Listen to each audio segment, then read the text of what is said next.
Assalamualaikum warahmatullahi wabarakatuh. Bagaimana kabar anak-anak hari ini? Semoga dalam keadaan sehat dan dalam lindungan Allah Subhanahu wa taala.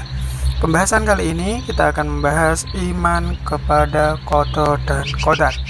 Sebelumnya kita akan mengenal dan mengulang kembali tentang rukun iman. Ada berapa anak-anak? Ada 6. Yang pertama, iman kepada Allah. Yang kedua, iman kepada malaikat. Yang ketiga, iman kepada kitab. Yang keempat, iman kepada Rasul. Yang kelima, iman kepada hari akhir. Dan yang keenam adalah iman kepada qada dan qadar.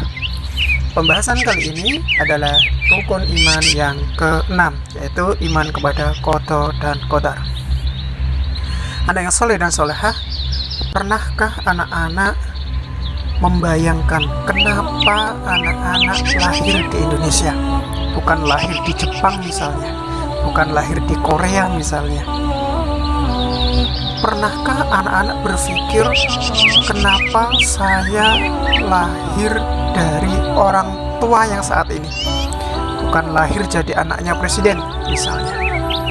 Anak-anak yang soleh dan solehah itu merupakan qada, ketetapan dari Allah Subhanahu wa taala. Mari kita akan bahas apa pengertian qada dan apa pengertian qadar.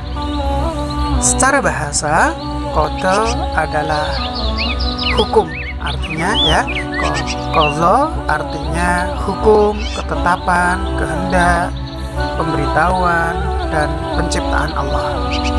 Secara istilah, qada artinya ketetapan Allah sejak zaman azali sesuai dengan kehendaknya. Jadi anak-anak sebelum lahir ke dunia itu sudah ditetapkan oleh Allah terlebih dahulu bahwa anak-anak akan lahir dari orang tua yang saat ini. Gitu. Pengertian qadar, qadar secara bahasa artinya kepastian, peraturan dan ukuran. Secara istilah, qadar adalah perwujudan dari qada atau ketetapan Allah. Iman kepada qada dan qadar yaitu meyakini dengan sepenuh hati bahwa semua yang terjadi atas makhluk ini, atas diri kita, diri Yanda, diri anak-anak, merupakan ketentuan, ketetapan dan kehendak dari Allah. Lalu apa hubungan qada dan qadar? Hubungan qada dan qadar merupakan diibaratkan seperti rencana. Qada itu rencana, sedangkan qadar sebagai perwujudan atau kenyataan yang terjadi. Jadi qada itu rencananya, sedangkan qadar itu adalah apa yang sudah terjadi. Anak soleh dan solehah, kita akan membahas contoh qada. Yang pertama, adanya pergantian siang dan malam. Siang dan malam merupakan ketentuan dari Allah Subhanahu wa taala. Yang kedua, adanya kematian setiap makhluk. Setiap yang bernyawa pasti akan mengalami kematian. Namun kapan dan di mana seseorang itu mati, tidak ada orang yang mengetahuinya kecuali Allah.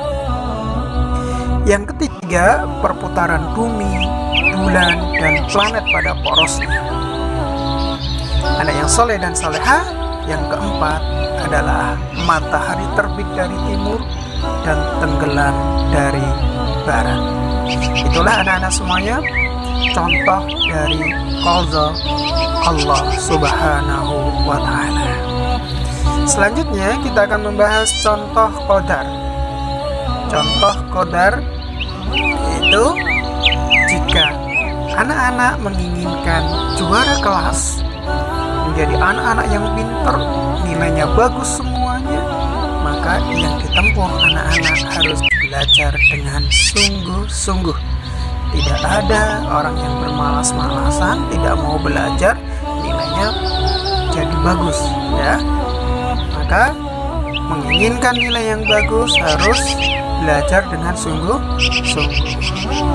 Contoh yang kedua, jika ingin hidupnya sukses, maka harus berusaha dengan tekun.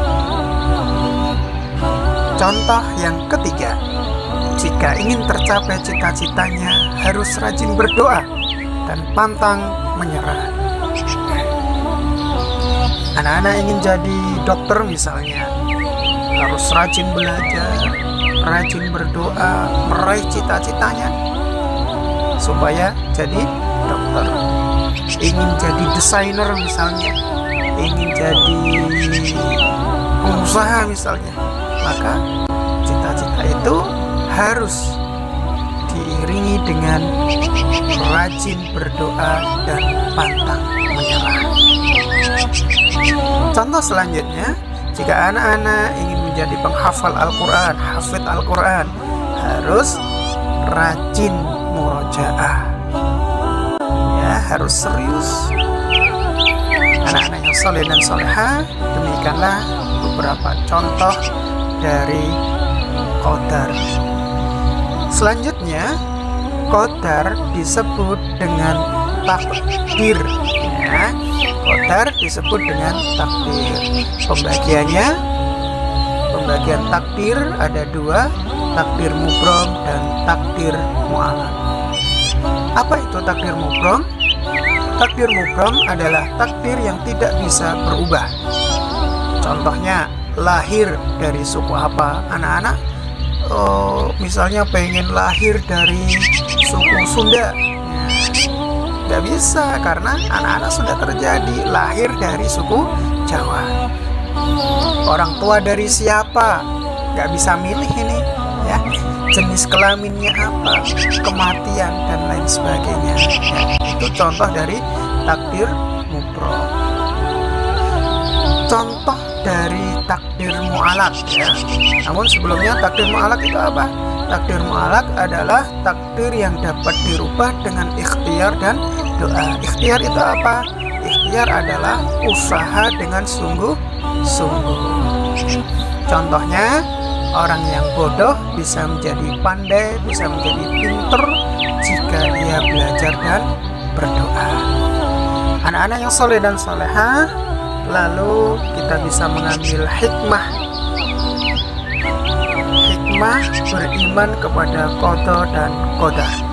Yang pertama, menumbuhkan kesadaran dan keyakinan bahwa keputusan hanya berada di tangan Allah. Yang kedua, meningkatkan ketakwaan. Yang ketiga, sabar dalam menghadapi cobaan dan ujian. Yang keempat, mendorong manusia untuk berikhtiar dan berdoa.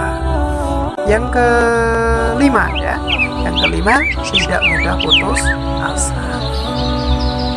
Kemudian, bagaimanakah sikap kita sebagai seorang muslim yang beriman kepada qada dan qadar?